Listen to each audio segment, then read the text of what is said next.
ekobota mbuma tango eko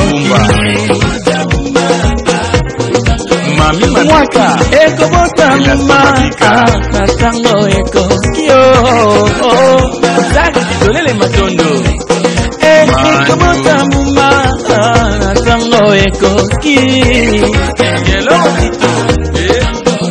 yango ekobota mbuma tango eko kie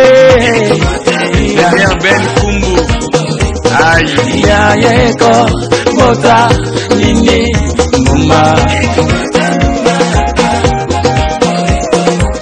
bilenge tobota mbuma ya mapambo yo Anderson Kumbu Idas Lizolele Freddy Dianseka Kenor Lizolele Touge ma disciple presque bakana Beni bakana Natuni bana lemba Eko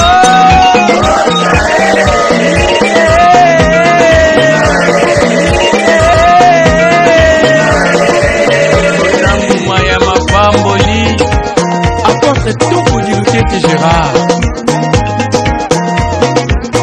Freddy Papikangi Papikangi Vasco Nzumbu na France Sendangi Otambuma ya mapambo ye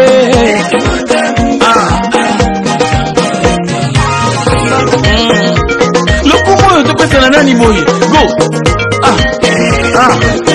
ya malembe kaka Kijambuya na Londres ya wazasunga Yonike Kumbu Fidel Kumbu Gloire Mavungu Hidiki Kumbu oh ya Kembo yo topesa ngona nani Kembo yo topesa ngona nani Natuni topesa ngona nani Sogina ya wete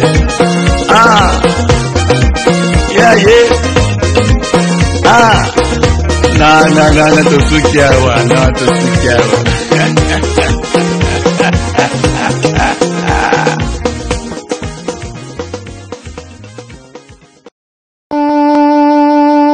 Benano kwiditi lakini mugumvula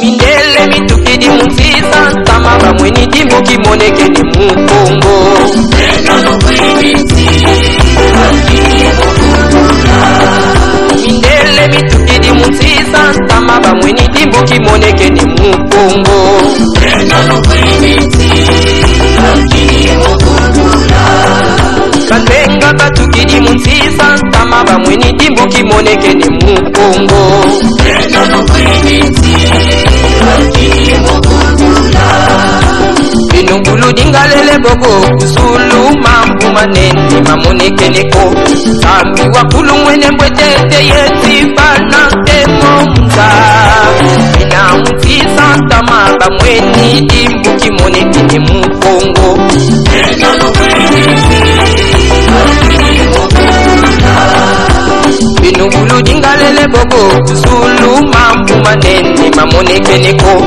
Sambi wakulu mwene mbwetete yeti bana temonza Ina mfisa tama bamweni dimbu kimoneke ni mukongo Benano kwiditi lakini mugumvula Inungulu dingalele bogo kusulu mambu maneni mamoneke neko Sambi wakulu mwene mbwetete yeti bana temonza Ina mfisa tama bamweni dimbu kimoneke ni mukongo Benano kwiditi lakini mugumvula Merci beaucoup batatana ba mama na kolanda lisusu ndenge makambo tamboli bomoni bino moko ndenge eslikeli bomonja liste ya bato o bazo travailler nanga na poko alelo na websa bino ko émission eza na kati ya plateau RTVJT na kati ya Kembese émission ezo kusalema en direct na internet mais na musika na chopati abimaki quelque part pour des raisons que na chao gay ke bo banga lisusu bo banga la jama ngagenda ngomu kolenga so sarango en direct quelque part bo yeba kala mingi te nito na ko afficher di sikani tozali pour la topesa émission en direct na internet. Déjà ba ici to lingi banda to tshaba innovation na émission oyo because ala peke kaza na plateau te mais na bino na plateau na bandaku na régie na biso ya monene oyo eza na ba matériel sophistiqué na ngai pe bisika na zali to sangani pe to sololi sans kitomona. Donc ba ezala ndenge wana soki poko lelo kolega kitoko ezali le songi ya Denitonda oyo azali derrière les caméras pe na régie finale na station. Awa tozali na ndeko na ngai oyo akoswaka ngai na ndenge ya kofilme tozana ndeko na biso sadi avocat na ngai yepe moto azofilme maître Ardi yende azokofilme bisika tozali pe tozako ekoma epa ya Denitonda tina na bandaku pe supervision technique eza bienvenue Bilaf pe kuna na coordination ya ndeko na biso Justin Robedasi. Soki poko sepela lisusu na poko lelo c'est-à-dire équipe eza kwa munene pour na makambo ekende bien bande ko baza na internet je crois que signal ekozala na moins retard ya maloba parce qu'il faut que na kempese et puis na kempese ne etinde libino donc moi fi quelques secondes à moins retard ndenge ne makambo pese ndenge pe réalisateur a lobby de fona pesa bino makambo ndenge na lobby ko mona moi voilà donc monsieur la vitesse mususu sur le plan international puis balandaka makambo ndenge ezokendele po à bientôt 100 ans le prophète Simoki Mango to travailler vraiment fort pour to yeba nini penda salaki alobaki nini akotaki wapi ça va to kende tozo makambo ndeko kende na poko lelo tika tozo honneur du prophète pour to kumbisa bangunza musuba betama musuba zwa fimbu musuba lata basaki musuba kata bango mitu. Donc on a honneur wana foto kumisa bangunza bongonde zonga pona to pesa makambo kasi émission peut changer avant to banda émission oyo to banda kozwaka prière ya prophète Simoki Mango oyo a pesa kibiso le 10 septembre. Donc on est ekosangana na prière ya prophète Simoki Mango Denitonda.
Préparez-vous à la prière.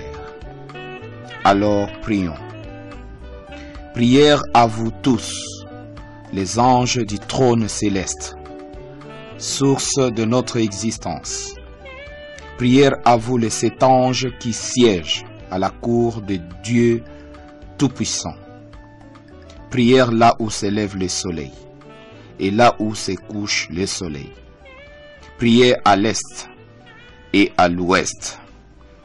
Prière à vous, notre Dieu créateur, Mbumba Loa. Prière à vous, notre Dieu gouverneur de l'humanité, Pinanza. Prière à vous, tous les anges de la terre et de l'air. Prière à vous, tous les anges qui gouvernent les eaux et le feu. Prière à vous, le grand esprit Congo. Prière à vous, tous les anges de la guerre qui gouvernent le centre du Congo. Prière à vous, tous les anges de la victoire, Mbasiza Lunungu, qui luttent dans les 4 coins des cieux et de la terre.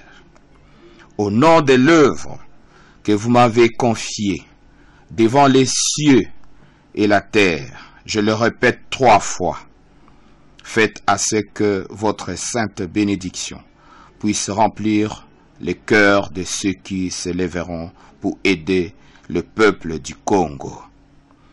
Je vous le répète encore 3 fois, et je m'adresse à ceux qui mépriseront mon œuvre par ignorance.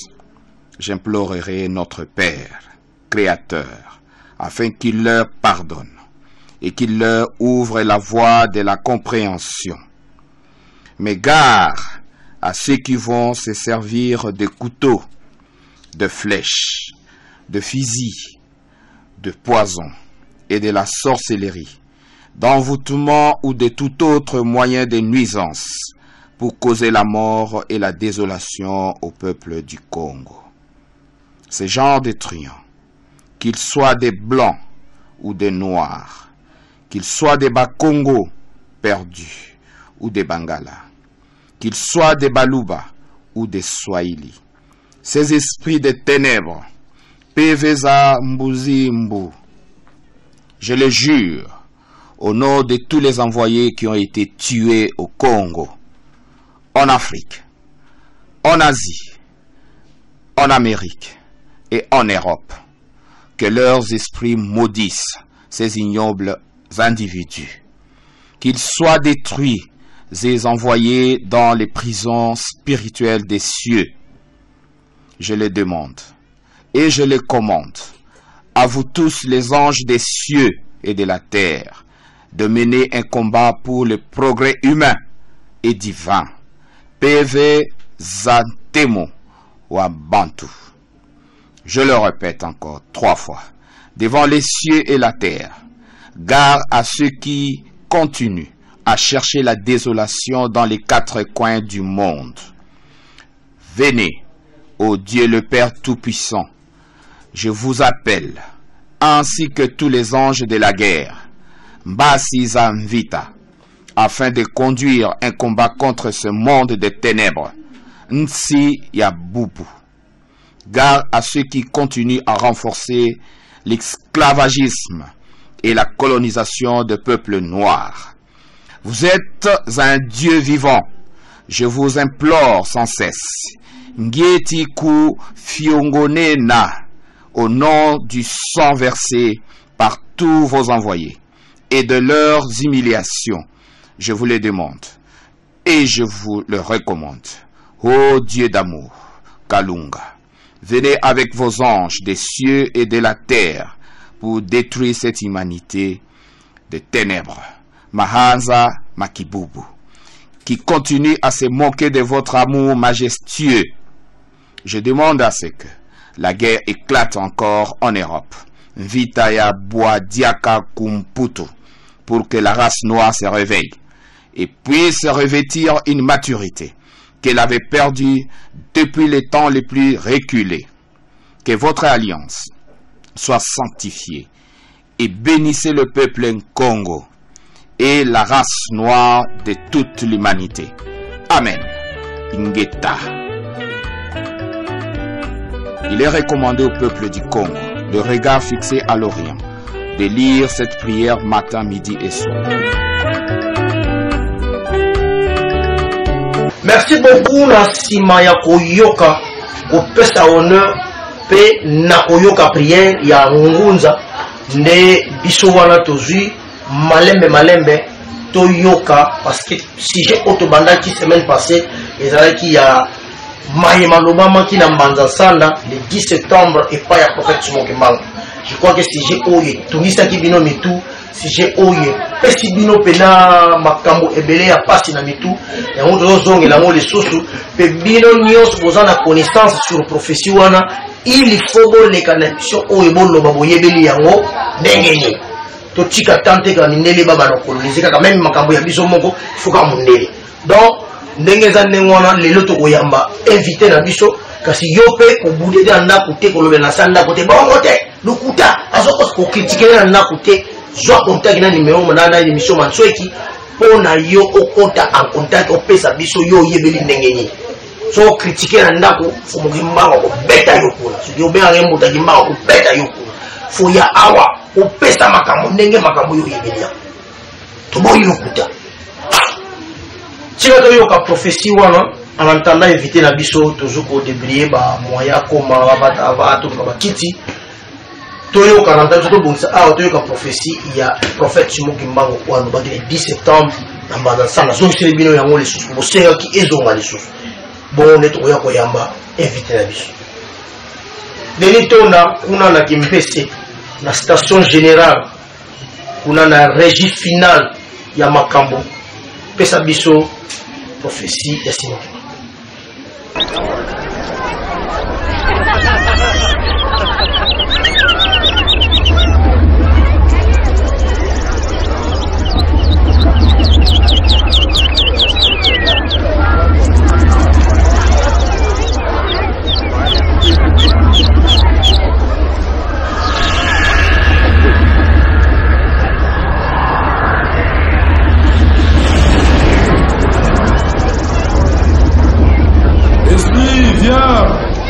Oh oui, viens, esprit. Toi qui es la vie, l'amour, le feu, la force, la douceur et la grâce. Viens, Ingeta. Au nord, au sud, à l'est et à l'ouest, partout où vous êtes, je vous annonce que je sors de mon silence.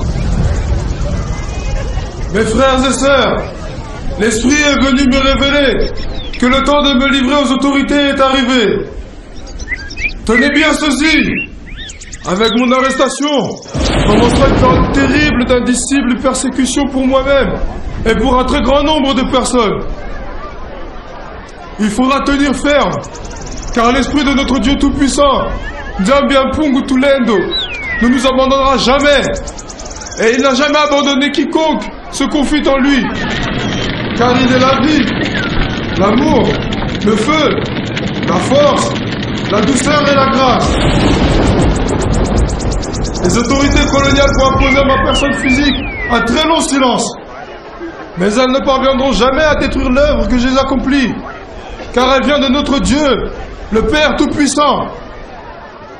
Certes, ma personne physique sera soumise à l'humiliation et à la souffrance, mais ma personne spirituelle se mettra au combat contre les injustices semées par les peuples du monde des ténèbres qui sont venus nous coloniser et nous envahir. Oui, j'ai été envoyé pour libérer les peuples du Congo et la race noire mondiale. L'homme noir deviendra blanc et l'homme blanc deviendra noir. Car les fondements spirituels et moraux, tels que nous les connaissons, aujourd'hui, seront profondément secoués et ébranlés. Les guerres perpétueront à travers le monde. Ainsi, l'Afrique sera libre. Les décennies qui suivront la libération de l'Afrique seront terribles et atroces. Car tous les premiers gouvernants de l'Afrique libre travailleront au bénéfice des Blancs. À ce moment, un grand désordre spirituel et matériel s'installera. Les gouvernants de l'Afrique entraîneront, sur le conseil des Blancs, leurs populations respectives dans des guerres meurtrières et s'entretueront. La misère s'installera.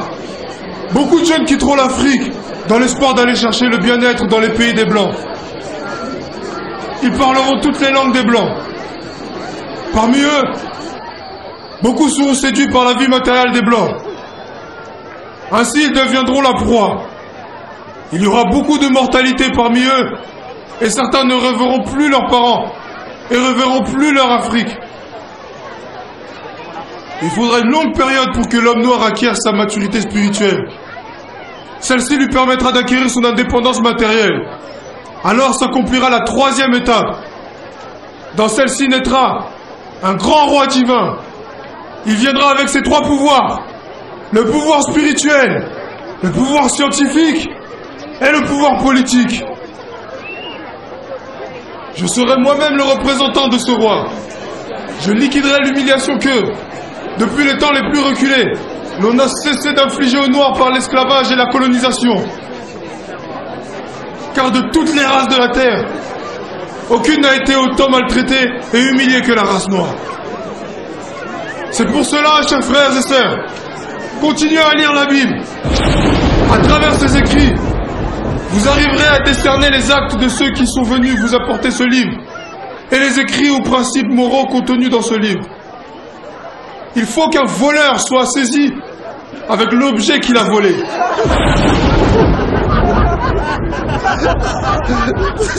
Eh oui, nous aurons notre propre livre sacré, dans lesquels sont écrites en mandombe des choses cachées. Un instructeur viendra avant mon retour pour écrire ce livre et préparer l'arrivée du roi. Il sera combattu par la génération de son temps, mais petit à petit, beaucoup de gens comprendront et suivront son enseignement. Car sans cet enseignant, qui préparera les peuples africains? Car l'arrivée du roi sera très meurtrière et sans pardon. Alors il faut que les peuples d'Afrique et du Congo soient instruits avant cet événement. Vous ne savez pas encore ce que c'est qu'une guerre spirituelle. Quand les peuples Congo commenceront à se libérer, tout pays qui osera attaquer le Congo sera englouti sous les eaux. Vous ne connaissez pas encore la puissance de ceux qui sont envoyés par le Père Tout-Puissant. À quoi sert à l'homme de s'attaquer à Dieu si le jour de sa mort, même s'il avait beaucoup de biens matériels, il n'a même pas le temps d'arranger son doigt? Vous ne savez pas de quoi est faite votre vie et pourquoi vous vivez. Car exister physiquement, c'est apparaître comme presque rien. Pourquoi tuer son prochain et espérer rester en vie? Et pour combien de temps? Dieu n'est pas le temps, ni l'espace. Il est un tout, dans le tout. La génération du Congo perdra tout. Elle sera embrouillée et compliquée par des enseignements et des principes moraux pervers, corrompus du monde européen.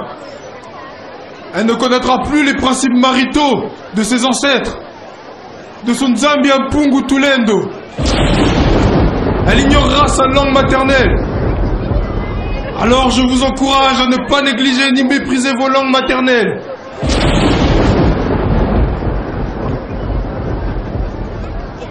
Il faut les enseigner à vos enfants et à vos petits-enfants. Car viendra un temps où les langues des colons seront oubliées. Dieu le Père Tout-Puissant a donné à chaque groupe humain une langue qui sert comme d'une alliance de communication. Ne la négligez, ni méprisez jamais. L'Esprit veille sur moi, comme il veille également sur vous tous. Dieu demeurera toujours votre guide et votre protecteur. Servez-le jusqu'à la fin de votre vie. Que cette séparation entre vous et moi ne vous plonge pas dans le désespoir. Je vous le promets, mort ou vivant, je vous ramènerai à la liberté. Eh oui, la liberté. Ingeta! Ingeta! Ingeta! Mort ou vivant, je vous emmènerai à la liberté et le salut à jamais. Notre pays sera indépendant administrativement. Cependant, une liberté totale viendra plus tard lorsque nous acquérerons une deuxième indépendance que nous appellerons Dipanda Diazole. Celle-là sera spirituelle. Et à ce moment-là seulement, mon nom sera respecté et ma promesse sera accomplie par la liberté à jamais.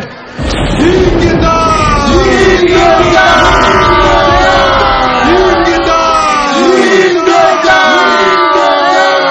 Par la liberté à jamais. C'est maintenant que débute mon calvaire silencieux pour notre liberté et notre indépendance. Le palmier nous donne des noix, de l'huile, des rameaux, des fibres, du raffia. Et cela ne se réalise pas en un seul jour. Au départ, une seule petite graine a donné le palmier. Exactement comme cette œuvre qui nous mènera à la liberté. Et naîtra un grand roi divin avec ses trois pouvoirs: spirituel, scientifique politique. Ingeta.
Merci beaucoup Batata ma maman Boyoki professeur Simon Kimbangu. Alors Tokoyamba pasteur conseiller, c'est-à-dire pasteur Wansilakio Yazali conseiller national église kimbanguiste. Yende à tout ça mina mutema moni peut faire les kana mansweki auto tourner ba mituna par rapport à professeur. Bango pe na kimbanguiste ba yebi professeur. Bakoitama baya bakosalela baya donc tokoyambaye pour être to solanaye voilà ndenge tokokena poko lezo ya ma pasteur et ndenge tokoyamba pasteur Wansilakio conseiller ya église kimbanguiste national et tokofanda kaka pe koswana na suka na ye question texto kobanga te okanza te to sala ba blague RTCG to sala ba GT makambo eza na internet ndeko oza na internet oza sur YouTube kota na YouTube ya Dr Jonas c'est des centres de plante CAPES kota na YouTube wana okomona bakomi na point wana direct actuellement direct cliquez landa émission réaction et okomela biso commentaire à YouTube, tu peux ce qu'il faut pour commenter texto na numéro de téléphone au bâti. Si tu as commentaire na YouTube, tu peux monter. Mais bande quoi Facebook, binonde beaucoup comment na Facebook, tu peux bino bande quoi Facebook, beaucoup comment na Facebook, tu peux mais bande quoi YouTube, tu commenter na YouTube, comment la numéro au ils s'afficher au dernier ti il y a un ko pesa réaction na yo pour que tu tanga en direct le monde faut eningana na makambo to lo ba toujours yamba conseiller national église Kibangisto révérend pasteur Wansila sika to benga pe mansweki aya mbala moko to kotsa pasteur pour to kene makambo to kene ndenge.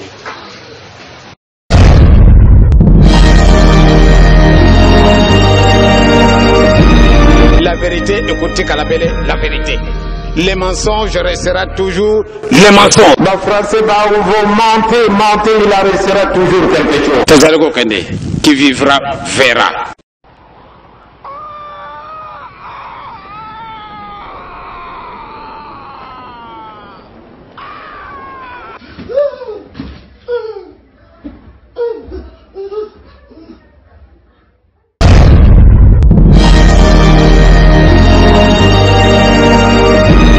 La vérité, écoutez Kalabele, la vérité.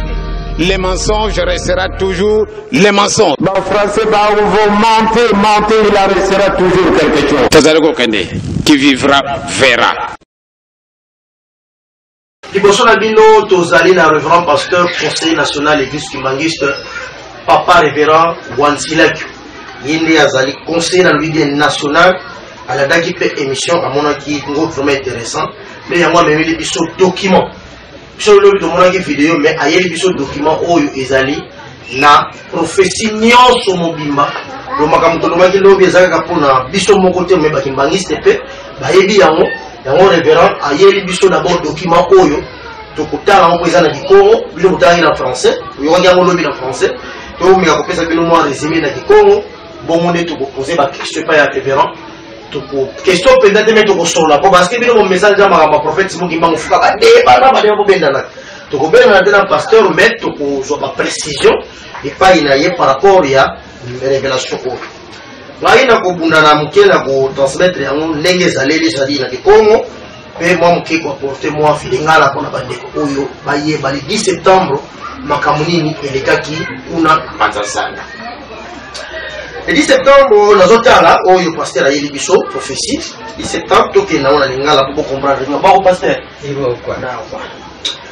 na 9h na tongo prophète Simon Kimbangu akoti na nsamba oyo basalaki baza kosambelelaka kuna na Manzanzala kasi elongi na ye ezalaki ya kitoko te ezalaki vraiment ndeti mwa mawa ndeti mwa kanda na bongo nde abengaki bandeko ayebisi bango ke molimo ewuti kokitela ngai mpe ayebisi ngai ntango ekoki po ete nazonga na nkama nakende komitika epai ya babelge bakangaka dona précise awa ce n'est pas babelge bakangaki Simon Kimbangu na barecherche na bango kasi ye moko prophète awa azoyebisa bandimi bato bazalaki wana ke nalingi nazonga nkamba mpo nakende komitika epai ya babelge bazoluka ngai bakanga ngai kasi boyeba ete bokangami na ngai ekobanda na bord epai na nga moko ekozala na pasi pe pasi wana emona nanu te banda bino nyonso boza awa nazoexplike bango sikoke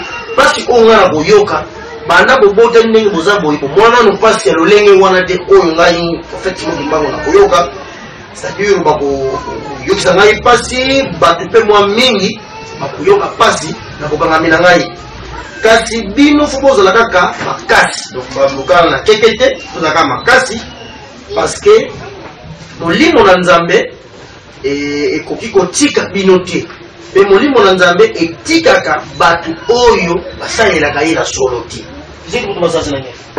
voilà et papa Simon Kimbangu akontinue wana azopesaka na foule ba mfumu za luya lusizaka ngandinga ba konzi ya leta oyo bazoyala so babelge bakosala effort bakanga makambo oyo ekozwa ta mpe mwa molai mpo elobamela lisusu te kasi bakokoka koboma mosala oyo to makambo oyo na yeli na oyo na bandi te pamba te makambo oyo tukidi ewuti epai na nzambe oyo tozoko reprendre fidèlement na prophétie oyo tozwi na maboko ya révérend pasteur Wanzila du Conseil national église adventiste ingeta. Donc c'est ingeta, merci hein. Merci de matondo ni toi ami si ya nzoto na ngai pe personnalité na ngai ekokota na sabotage vozolo sabotage moko ya makasi kasi molimo na ngai ekozala kaka makasi mpona kobunda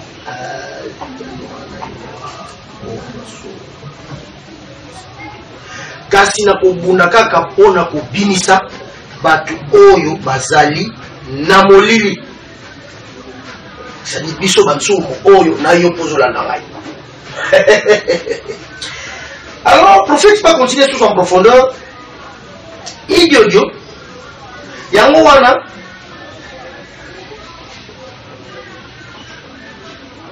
natindamaki mpona koya kosikola bato nyonso ya Congo pe bayindo nyonso na yango mundele akokoma mutu mwindu pe mutu mwindu akoma mundele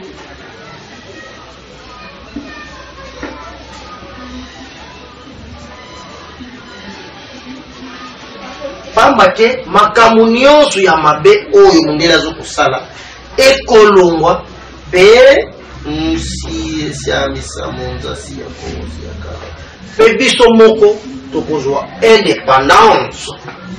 Donc voilà bisika le prophète a kopesa sete kilele kwa mutu moyo zadi biso moko za indépendance pe indépendance na progresser ye Afrika mais dozali na Afrique Union sope ekozwa indépendance. Maloba oyo le moment qui le 10 septembre 1921 Manzasa kanti bibi kia mvula sizalanda lukulu lwa Afrika sizakala za mbasi yenzu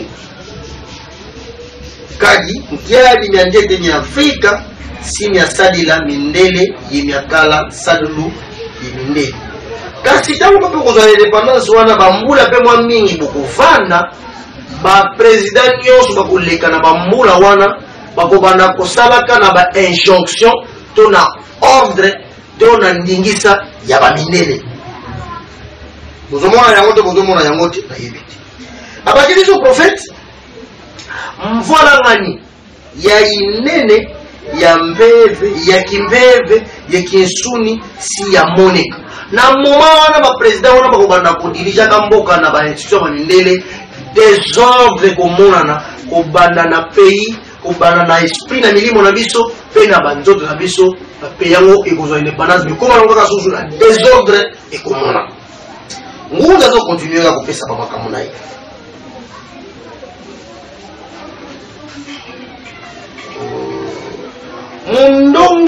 mundongi la zambi za mindele ngiadi mi Afrika si mi atwadi sankango miau yemvita za ngeni yemuvonda sana. Donc tangu pe désordre komonana lokola ba président na bana kolandaka ba instruction ba mindele ba ko diriger peuple na bango na ba guerre na kuboma sana na kubomana peut-être pas. Est-ce que vous comprenez les prophéties?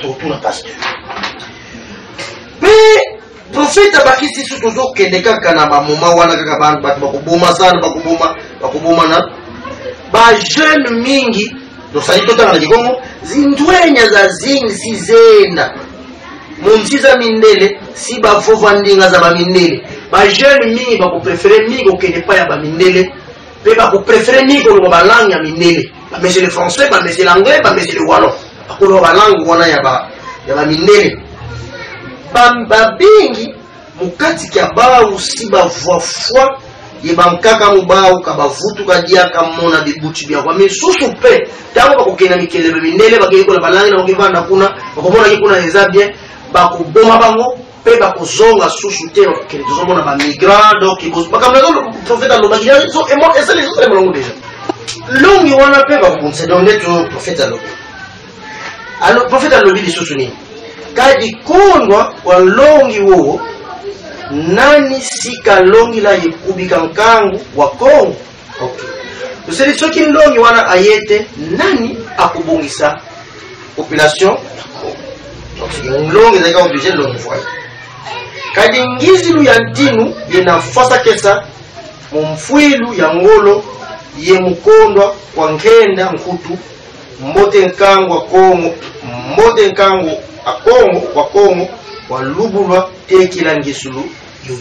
C'est-à-dire roi divin wana tango ya vraiment arrivé neko salavement ya kupasi ba ya kupoma mbele salavement matata. Alors le collègue de la matata singla il faut que mutu d'abord aya pona ko bongisa makamu nyonso pona tokwe makamu oyo ti oyo roi wana tango ya oye mo ko sala utino kuna. Beno lo kelwa visi dinteteko ncha nchi mvita ya mbele bino nalo bo comprendre te guerre ya molimo nalo bo comprendre ya mundangu mundangu wa kangu wa Kongo wena yansika mukikula mumbebe konso nsi yena telamana vosoma nsi ya Kongo nsi yena nyafunwa kwa masa na tangu makamu nyonso ne kusali kokisama roi divin aye peba royaume nyonso wana bunzambe ekoti ngamko ngozo na déjà maka pays nyonso ko telemela Congo le peuple Congo peuple ya noir ibuna en tout cas il faut pays wana ezida na mani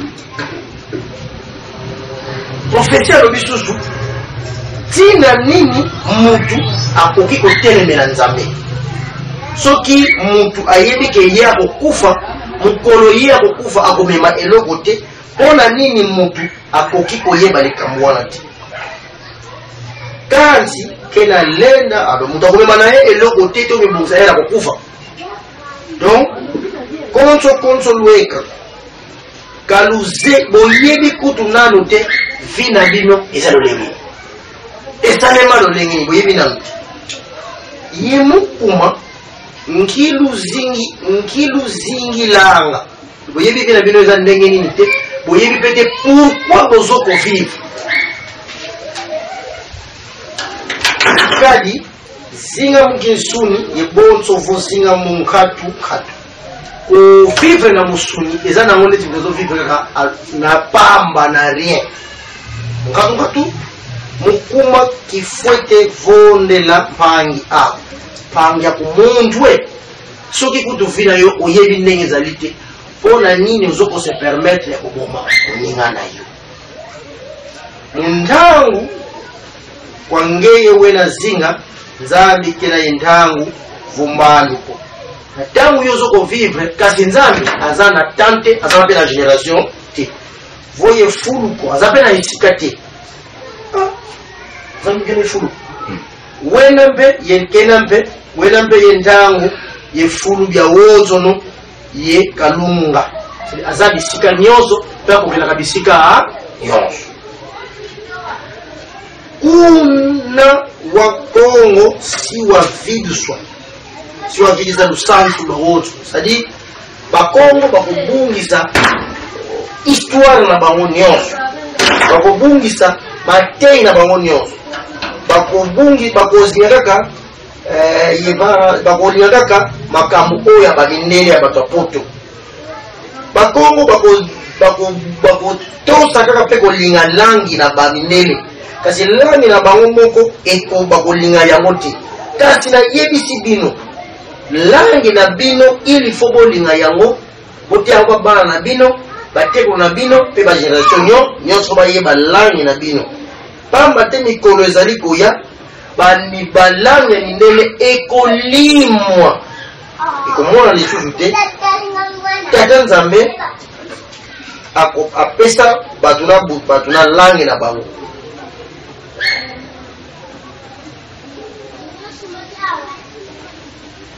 pamba te langue ezali eloko yango ezali eloko oyo ezali kozalisa bato. Alors prophète Simon Kimbangu asulisaki na libondeli, je crois libondeli eza mwa molai exploiter yango te, bise ezalaki d'abord ya prophétie libondeli mpe tokotanga yango kaka ndeti prière yango mpe tokosukisela na pasteur. Je crois mosambo yango onzaki okasi kata mais pour tout vous. Voilà, tata ba mama moi ko interpréter moi mbangu au dotangi. Bonjour pasteur. Bonjour papa docteur. Bonsoir pasteur. Bonsoir. Bangabeza tulanda mu internet basitame. Bakaka beta kutulanda mu ntango yayi baleka bena si 20h tu na si bon kokela to sala émission mebe. Bona mfumu yombovele révérend pasteur conseiller national l'église kimangiste révérend Wansila Biyoko Nkuna. Iyo kwa nikibe. Merci beaucoup pasteur. Je crois ngeye wena sadika nzambi. Zengi pe mama. Est-ce que mbikudulu yayi yabo ni wawa biazi? Mbikudulu yoyo kaya kwaka kako kanchi nzeyi kadi muna kayenda muvovele mambu bantu bakala. Mais là pasteur prophète kumanza sana kakupela mama. Yani mosi prophète wa mosoneka bakapendi kwa mtangu ubye bobo bakala vana bawa basoneke kicha luta bana basi mbikulu ya lwa kwa betu Ngendolo ya papa Simon Kimbangu kumbanza nsanda kaya kala ya kinchwe kiko kanchi ya kala ya zaya kana landi la kisadu kina mfumu Yesu kakamvanika wa woku na nkamba kia izazengwa kwa ntantu isabulu yalu lwa belezi imukuma kyogo mfumu Yesu kakatulila tata Simon Kimbangu kuna mbanza nsanda kuna nkamba mbanza mbola ifila kamfila kuna mbanza nsanda mungonda tatu yelumbu sambanu sabula mbanza nsanda kasala mbikulu ya iboya lwa kinga mokoma betu yani mosi ngunza sonika be bani bakana ni basoni tuka muna luyanti kutata Simon Kimbangu mpeve kina yabwa bantu bakisunzu la bana babaka mwa kwa mpeve kwa mkuma bantu bakisunzu la kwa papa Simon Kimbangu Ivana papa Simon Kimbangu kasolela misoneki miakala ejo tutani na soneki umosi mu babakala autour ya prophète Simon Kimbangu mfinangani Daniel yani wakala Sonic inget do tata mfinangani Daniel wazaya Sonic inget donc pau baso bakala Sonic mo magala mvangu inget yakala mpeda mama mikala mandombe do tata mfinangani Daniel yani wakala bakala de mama mikala mandombe ndo wakala mpeda nisali watata Simon Kimbangu.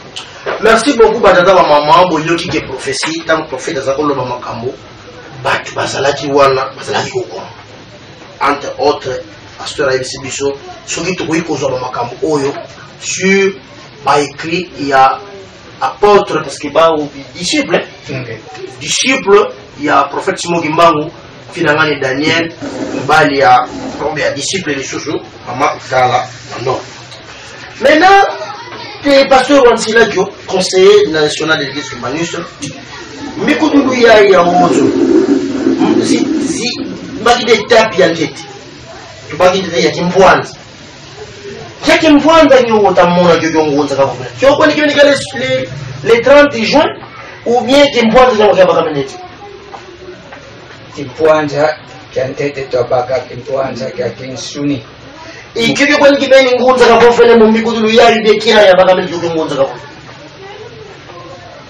kyokyo kivovele ngunza kuna mbanza nsanda cho kwani kale 30 juin kituta vingi la wao kadi en longi wo ufete kuza sikili kisemamo manzambe ye katula mambo momata wafwadingise nkangu ofon longi una kawizi liko kayanti kidipeki saruko empangala kanika ilindisa manisako. Pena pastor longi nono bavendi sana ngafutisala yansa kudiga nkanda sikasoneka sikiza kudiga nkanga. Nono longi muba wozo betatula mazo omono filwa mfilu. Omono inkundia. Omono keleani. Longi wangatu kwa. Hizi detu. Wowo wayani wakimpeve. Kawizi geti ko. Ututa vingila. Ukwisha. Munayani. Mumuma wote nakafute nata. Kutuvanika. Mumafute kalamansisi mawonga.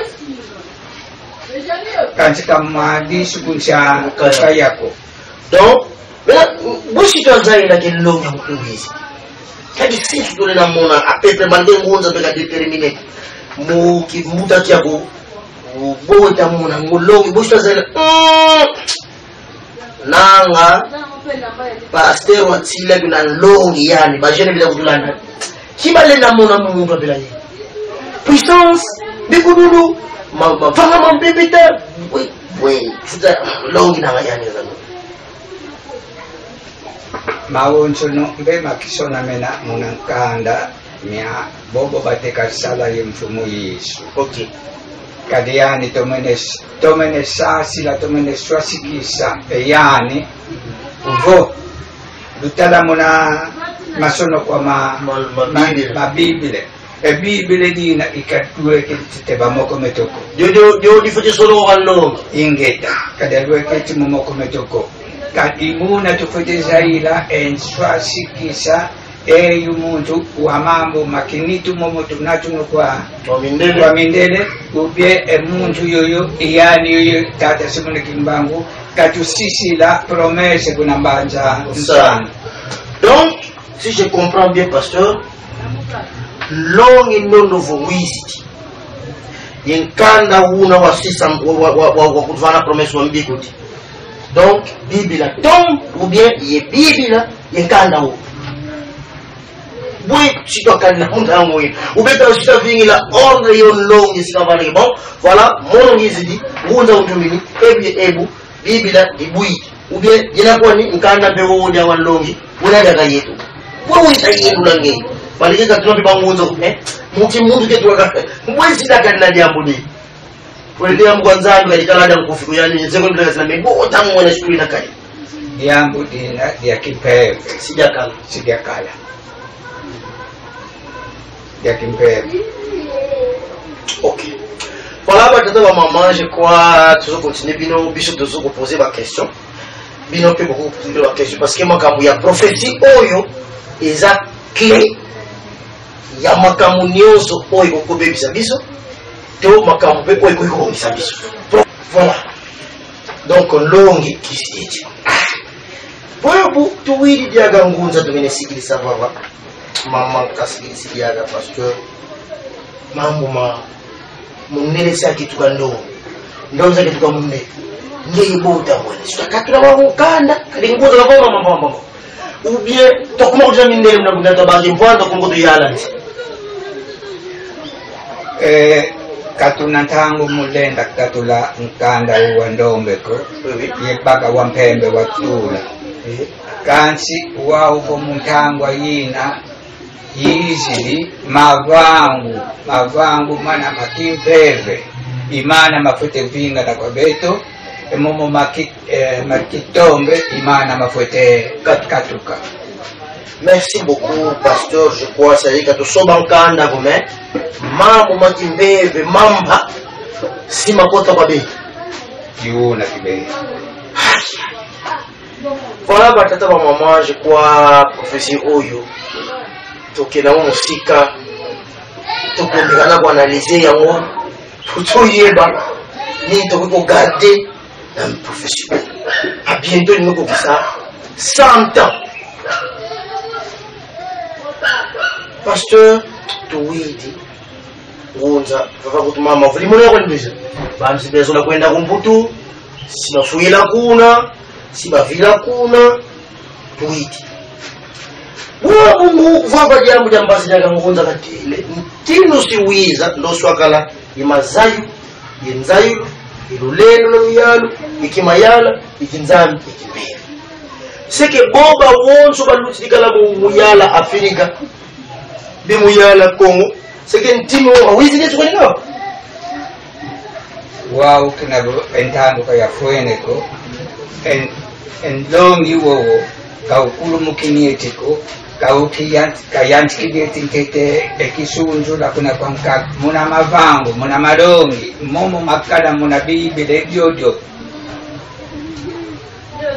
waufukadwe kitiko maonjo no momo matavanga maka matavanga mena muna kimpebe kokanti matavanga mena muna kinsuni Titu foti vingi la kaka longi umunza ngasika kaka vovila akoronga quelque part mazusto kala émission avata sana émission miami watu wala kumokela ngabanga bavuke longi mosi wayiza wa sala jankana avombe ngumbu akatirepete makongo kumonkada esparaza betu kwa tabaki setu kone longi wayiza kwa ndeje bensao kaza mwanga neti benkana kwa sono kwa deja bensao kaza mwanga neti ya wampi daga mutu dawa mokela diaga mwana episoka hono longi mosi dia wasoni kankana wanzole dia ndula nga makongo wasoni ka unanga keluka kisetu kepo wana mana mambo bwele na sa analysis longi mimi meto kwani ubie atu vingi na kaka ufike filangu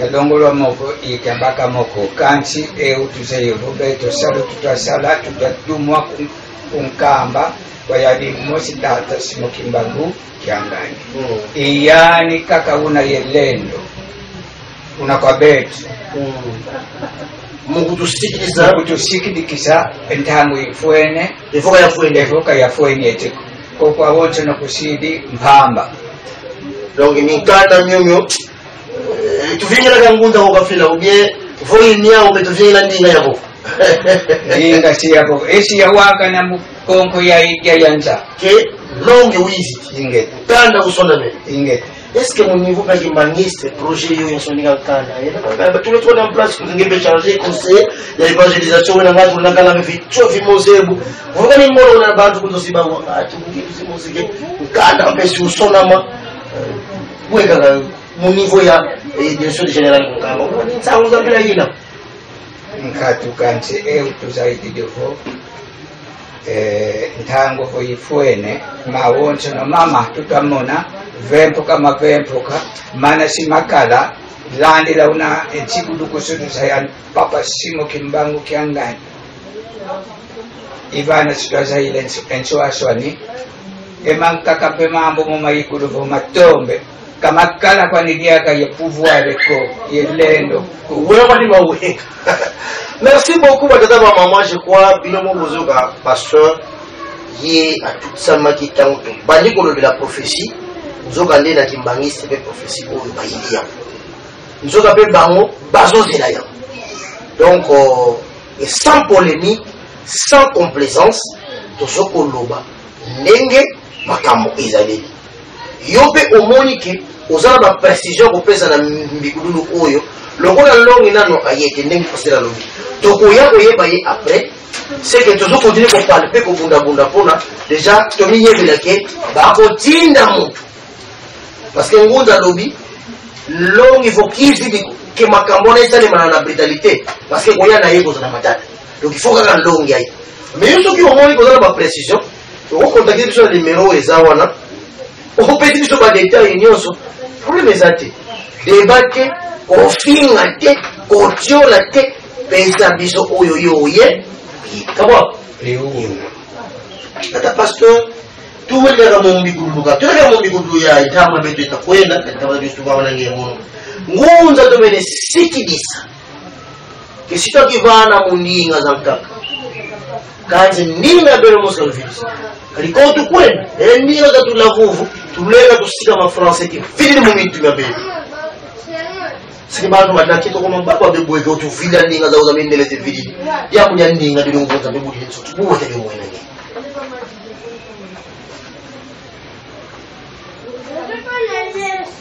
be wasikidikisa dio kuna mbanza nsanda vokonso kanda tivwidi ndinga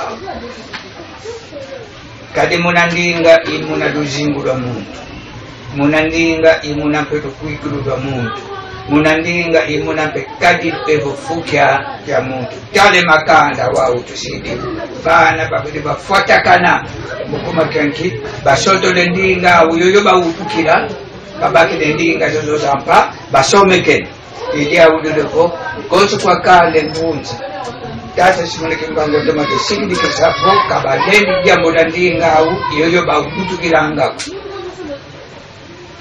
Merci beaucoup batata wa mama. Je vais décortiquer prophétie à prophète Simon Mbango.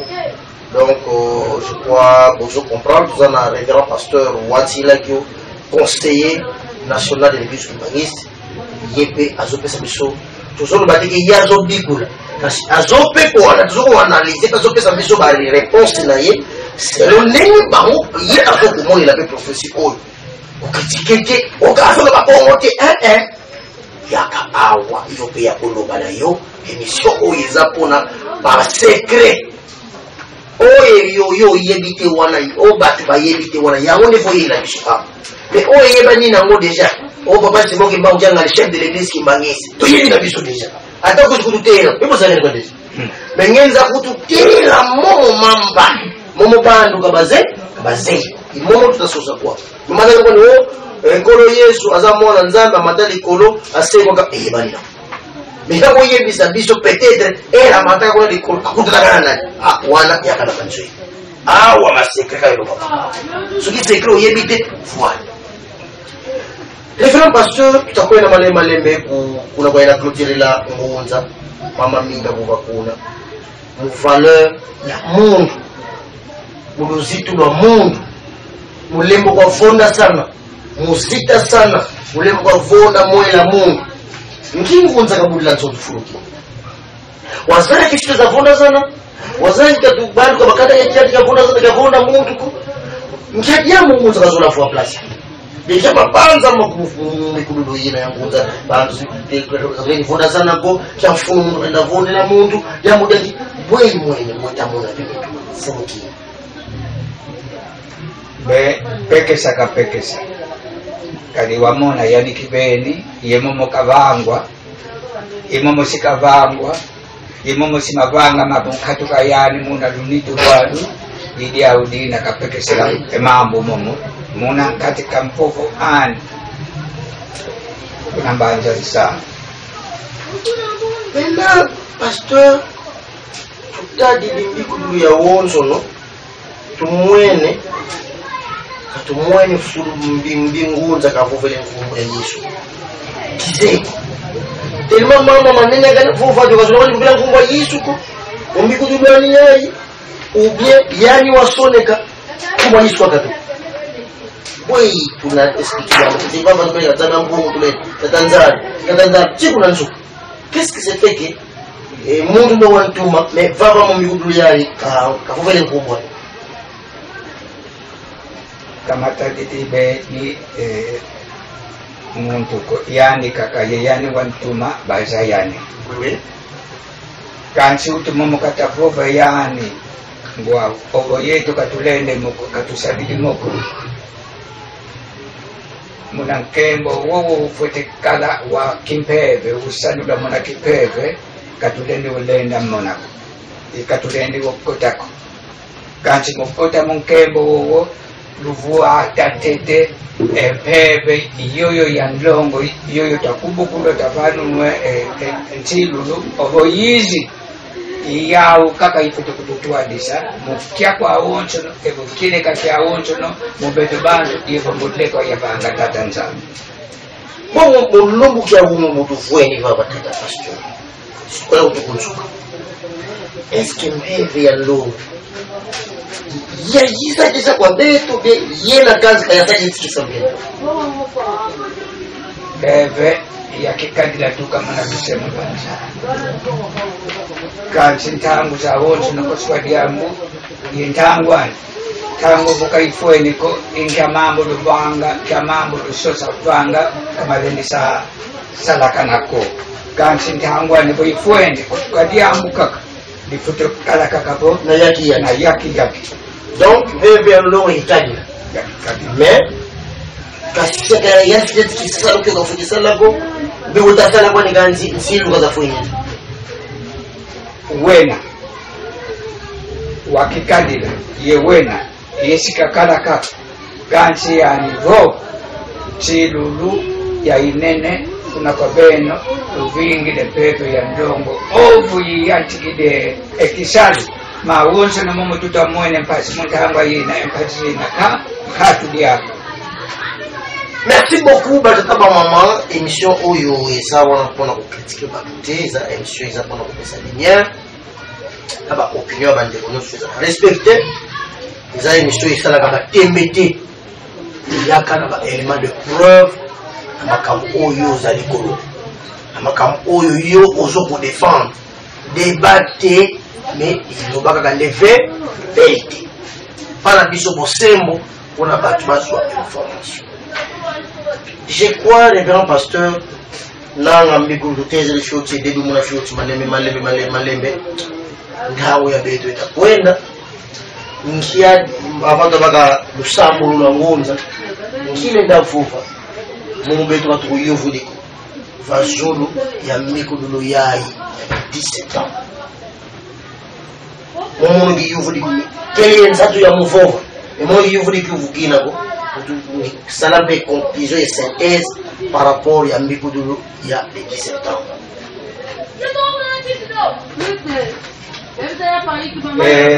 Mbuta diambu nchilulu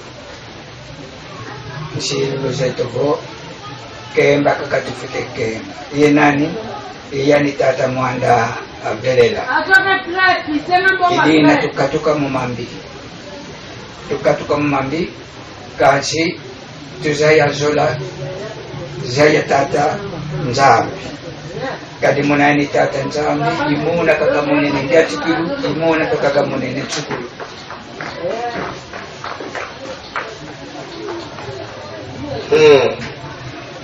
donc kambu ya kudiaudi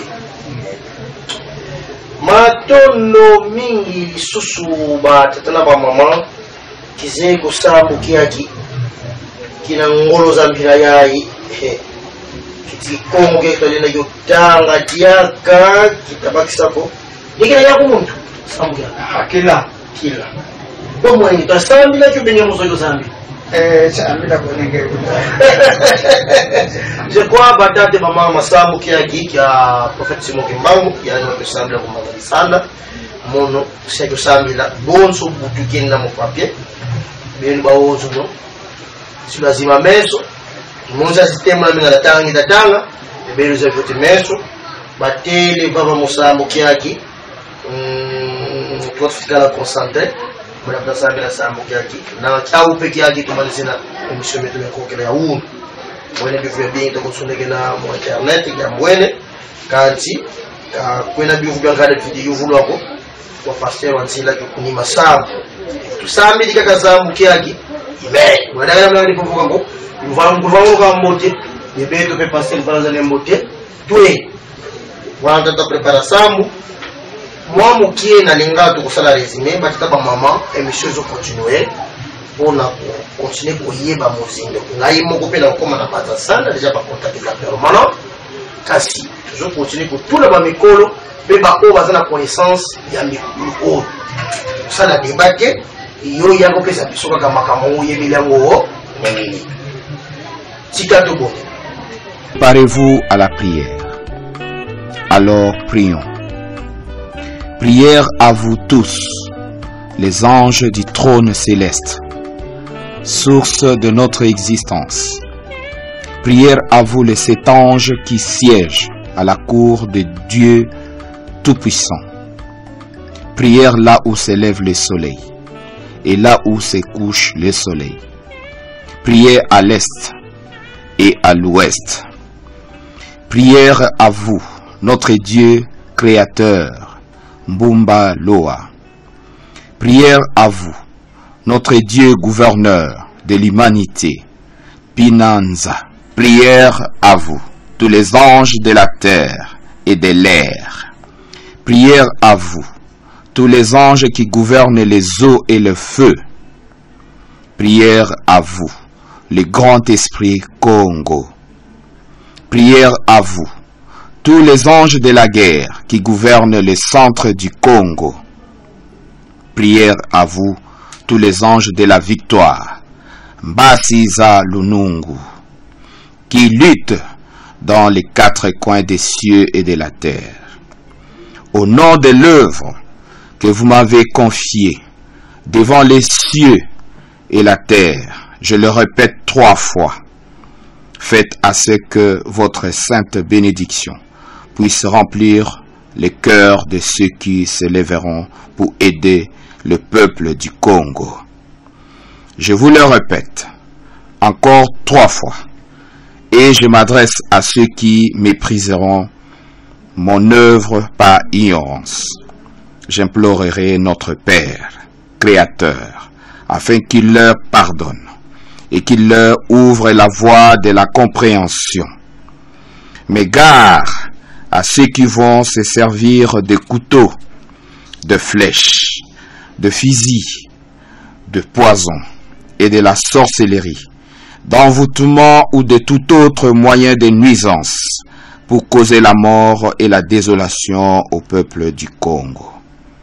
Ces genres de truands, qu'ils soient des blancs ou des noirs, qu'ils soient des Bakongo perdus ou des Bangala, qu'ils soient des Baluba ou des Swahili, ces esprits de ténèbres, Peveza Mbuzimbu, je le jure, au nom de tous les envoyés qui ont été tués au Congo, en Afrique, en Asie, en Amérique et en Europe, que leurs esprits maudissent ces ignobles individus, qu'ils soient détruits et envoyés dans les prisons spirituelles des cieux. Je les demande et je les commande à vous tous les anges des cieux et de la terre de mener un combat pour le progrès humain et divin. PV Zantemo Wabantu. Je le répète encore 3 fois, devant les cieux et la terre, gare à ceux qui continuent à chercher la désolation dans les 4 coins du monde. Venez, ô Dieu le Père Tout-Puissant, je vous appelle, ainsi que tous les anges de la guerre, Mbasiza Mvita, afin de conduire un combat contre ce monde de ténèbres, Nsi Yabubu. Gare à ceux qui continuent à renforcer l'esclavagisme et la colonisation de peuples noirs. Vous êtes un Dieu vivant, je vous implore sans cesse, Ngieti ku Fiongonena, au nom du sang versé par tous vos envoyés et de leurs humiliations, je vous les demande et je vous le recommande. Ô Dieu d'amour, Kalunga, venez avec vos anges des cieux et de la terre pour détruire cette humanité de ténèbres, Mahanza Makibubu, qui continue à se moquer de votre amour majestueux. Je demande à ce que la guerre éclate encore en Europe, Vitaya Boadiaka Kumputu, pour que la race noire se réveille et puisse revêtir une maturité qu'elle avait perdue depuis les temps les plus reculés. Que votre alliance soit sanctifiée et bénissez le peuple Congo et la race noire de toute l'humanité. Amen. Ingeta. Il est recommandé au peuple du Congo, le regard fixé à l'Orient, de lire cette prière matin, midi et soir. Amen. Ingeta. Merci beaucoup, batata ba maman, je crois que vous avez ici Amen, bato Amen, vous avez ici Ingeta, bato Ingeta. Tozui les bondeli oyo esalemaki wana bagasa de ba prophète. Tosuki na biso awa na pokwa lelo na lekala watilakyo soki bosepeli mingi na mission ya lelo ezali réalisation ya Denis Tonda pe caméra Denis Tonda, supervision ya ndeko na biso bienvenu de l'enfant pe coordination ya ndeko na biso Justin Robert da Silva pe matonde mingi na bino nyonso bolandi biso matondi mingi na bandeko nyonso basepeli na pokwa lelo, matondi mingi na secrétaire général ya EFESA Papa Mbala, matondi mingi na ingénieur Sasungala Singilesi. Merci beaucoup na Mutadodo, Grand Philippe, Poro Edo et Depolin. Merci beaucoup pe matondi mingi na Poro King, pe merci mingi na Pasteur Otanda, pe merci mingi na apôtre Makunda Muta, apôtre Sunda, pe merci mingi na révérend pasteur Wansila qui est conseiller national de l'église Kumbangiste, pe merci mingi na bino nyonso. Merci beaucoup na révérend pasteur Wansila qui vraiment tout ce pili mingi ezam la suka tena ngasuiza ngo diaga matondo ma mingi diaga ndabana bantu abole tu batatu mote pasteur mama na ngiyemo mpene mbote unakuwa mistari nyamyoso ya kitandika mitu mwela nasaidia kudekana ntandika tubidi nazala kutana kasoko la bibi kumbe simoke mbangu la mutusi soko la oke kumbe wana mtima na bangu mfati wana kina mutusi ko bazari na iloko wana mabumba kumbe mamu kwa mutusi iloko na kumemewa ngai bilumbu mibale mobimba mibale ya kali zo bota te ayebi te sauti na bamba ngo biloko nini po bota ekabota mumba tango eko mami mwaka ekabota mumba tango eko yo zolele matondo ekabota mumba tango eko yango ekabota mumba tango eko Ben Kumbu ya eko bota nini mumba bilenge tobota mumba ya mapambo yo Anderson Kumbu Didas Nizolele Freddy Dianseka Gelor Nizolele Tuge ma Presque bakana Eni bakana Natuni bana lemba Eko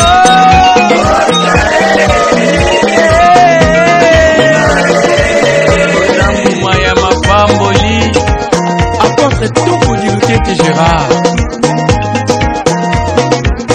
Freddy Papikangi Papikangi Pasco Nsumu na France Sipe Vicendangi Otambuma ya mapambo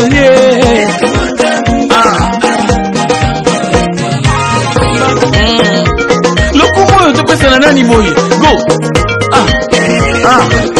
ya malembe kaka Kisambuya na Londres ya wazasunga Yonike Kumbu Fidel Kumbu Gloire Mavungu Hidiki Kumbu ya Gembo yo topesa ngona nani Gembo yo topesa ngona nani Nakuni topesa ngona nani Sogina ya wete